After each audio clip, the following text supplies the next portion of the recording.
Pemirsa, saat masa liburan, pola makan sering berubah, jam makan menjadi tidak teratur. Camilan tersedia sepanjang hari dan meja makan seakan tidak pernah kehabisan hidangan.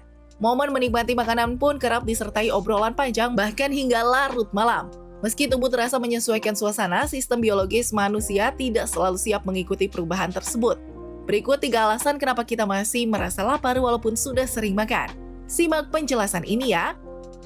Pemirsa, rasa lapar dan kenyang diatur oleh 2 hormon, yaitu grelin dan leptin. Grelin memberi sinyal lapar saat tubuh membutuhkan energi. Sementara leptin memberitahu otak bahwa cadangan energi sudah cukup. Saat ritme tidur dan makan terganggu, seperti saat liburan, kurang tidur dan jam tidur tidak teratur dapat meningkatkan grelin dan menurunkan respon leptin. Kondisi ini diperburuk oleh konsumsi makanan tinggi gula dan lemak, sehingga otak kurang peka terhadap sinyal kenyang, dan tubuh terdorong terus makan meski sebenarnya sudah cukup. Nah, untuk itu liburan tidak selalu bebas tekanan. Ekspektasi sosial, kelelahan emosional, dan beban finansial dapat meningkatkan stres ringan. Kondisi ini memicu hormon kortisol yang meningkatkan nafsu makan, terutama makanan tinggi kalori. Saat mental lelah, kemampuan mengontrol diri melemah, dan otak mencari makanan sebagai kenyamanan. Akibatnya, makan terasa kurang memuaskan sehingga keinginan makan terus muncul meski tubuh sudah kenyang.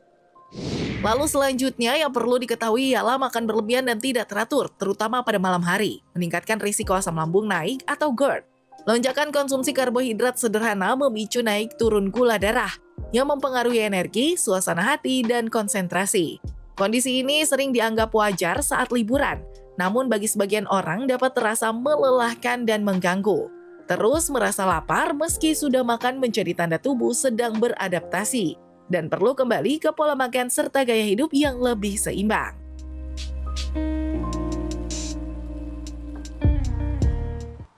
Terima kasih Anda masih bersama kami pemirsa, kita akan lanjutkan fakta mitos yang tadi sempat ketunda nih dok.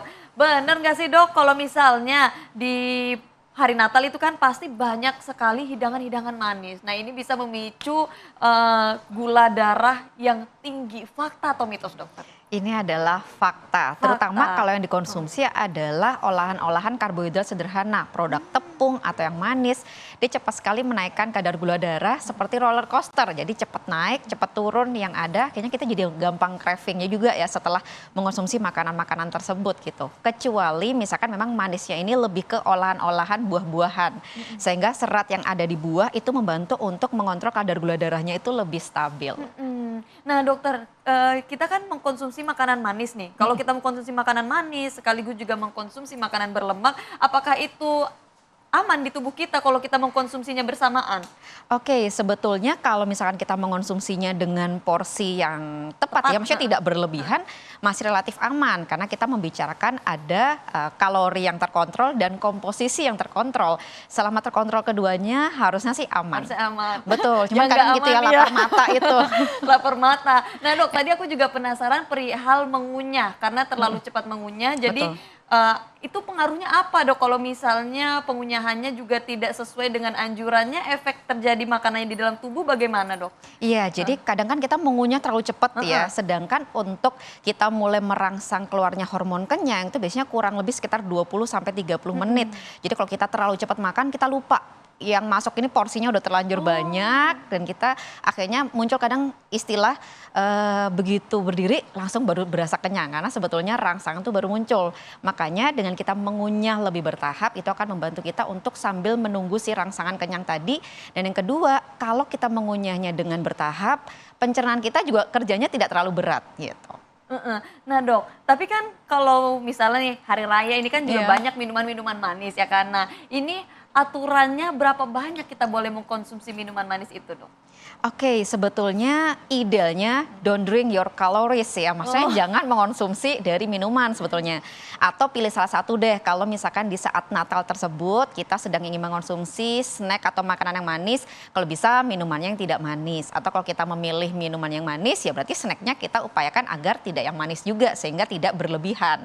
Atau bisa juga kita menyediakan saat Natal ini adalah konsumsi minuman yang manis tapi lebih sehat. Misalkan jus buah atau misalkan infused water gitu.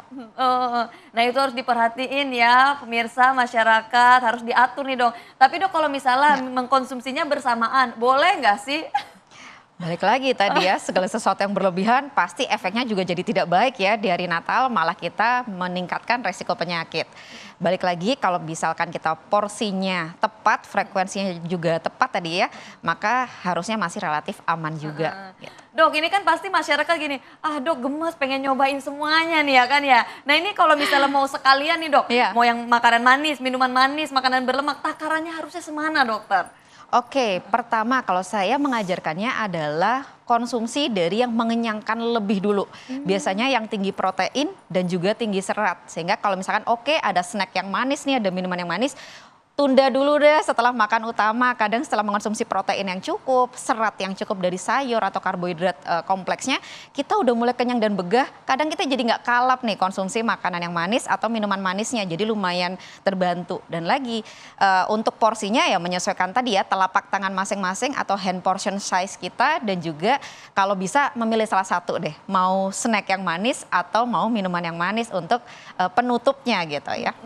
Nah oke, nah setelah ini ada fakta mitos lagi nih dok. Bener gak sih kalau nyemil sepanjang hari selama liburan Natal ini bisa sebabkan penumpukan kalori dok. Dan bisa terkena penyakit kardiovaskular. Ini fakta atau mitos dokter? Ya, ini pastinya adalah fakta ya. Karena ketika kita mengonsumsi makanan yang tinggi kalori, kita akan memicu tubuh kita ini untuk menyimpan cadangan energi tambahan sehingga meningkatkan berat badan terutama massa lemak tubuh kita.